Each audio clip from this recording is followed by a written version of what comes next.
So today I'm going to demonstrate how you would start a brim if the multiple is knit 3, purl 1. I've seen this in hats as well, it's a common one, and we're going to start off with a slip knot. Remember, here on the Knitting Crowd you have slower tutorials for the basics such as this that are more in slow formation. So you're going to begin and you're going to pull onto your needle. Now what you want to do is that when you go to cast on, I'm going to do a twist and transfer method, but if you want to do another way of casting on, you can determine that. So the twist and transfer, you can look it up online or just quickly look here. Just go around the back needle and come here and then come up underneath. Okay, so we have slower tutorials available for that if you want that here on our channel. So the trick to this formation of the knit 3, purl 1 is the fact that it's going to be in a multiple of 4. So no matter what they tell you for the amount of stitches they need, it needs to be equally divisible by 4. So what I want you to do is follow that instruction, and then I'll meet you back here and we'll start round number 1. So I've just cast it on and I have a divisible number by 4. I want you to add one more stitch. This is a little trick that I've learned. So I'm going to add one more. This extra stitch is not going to count as a stitch. Watch what happens. So I'm going to add that extra one and coming around and in. So now I want to join it so both sides are together so we can create a continuous join. And I want you to slip stitch purlwise with this one coming off and onto the tip of here. Over here. Okay, so once that's on, we're now going to take this one here and we're going to go over top of the point. So we're going to go right up over top. This requires a little bit of finesse, takes a bit of practice as well. So I'm just going to use my needle and just grab that one here. It's like we're casting off and we're going to come up and over. And I'm still practicing this method. So it takes a little bit of time in order to, make things perfect, if there's ever such a thing. So coming up and over and slide. So now you've just technically casted off that stitch. So now you're officially joined in the circle. Take a stitch marker and slide it onto this side.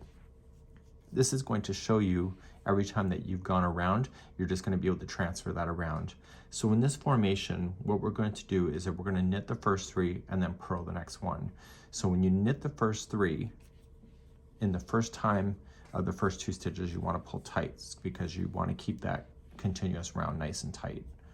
So you're going to pull the first one and just tug, and then do the second one. So you're knitting the second one, pull that one tight, and then you can relax from this point. And then you're going to knit the third, so knit like normal. The next one is going to be a purl. So just moving the yarn in front and purl. So the formation going all the way around is going to be knit 3, purl 1, and I want you to do that all the way around, and I'll see you at the stitch marker in a moment. So I'm coming back around and you should be in sequence. The last stitch should be a purl stitch if you're keeping with the knit 3, purl 3, or purl 1. So knit 3, purl 1, and so the one right before the stitch marker should be a purl 1. So something is wrong if you cannot get that. So let me just transfer this over. So just move it on over. So if you're not sure what you're looking at, when you're looking at here, you're going to see what is called as the vertical, or sorry, the horizontal here. So you got these 3, they're just verticals up. Those are the knit stitch. This here is a purl. So when you're just kind of spanning things out, you can actually see how that's going to work. So you got 3 in the knit and 1 in the purl, just like that. So if you can look back over here, you also see the same information. So you got a purl and knit 3. So that helps you be able to identify the stitches in the future. So when you go to start a new round, you're going to just move the yarn in back again to start with your knit stitches. So the first 2 need to be tight.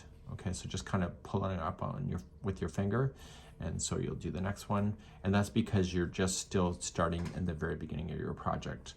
Then the third one is going to be your knit. You can relax and just knit as normal. So you won't need to pull tight after you get this round done when you go to start a new round. It's just because it's the very beginning. And the other time that you have to pull tight is when you're having double points, if you're deciding to do that as well. So then you just knit 3, purl 1, knit 3, purl 1, and do it for the information that's required on the pattern or the tutorial that was part of this. And that's it for today. And this is where I'll leave you, and I'll see you again next time.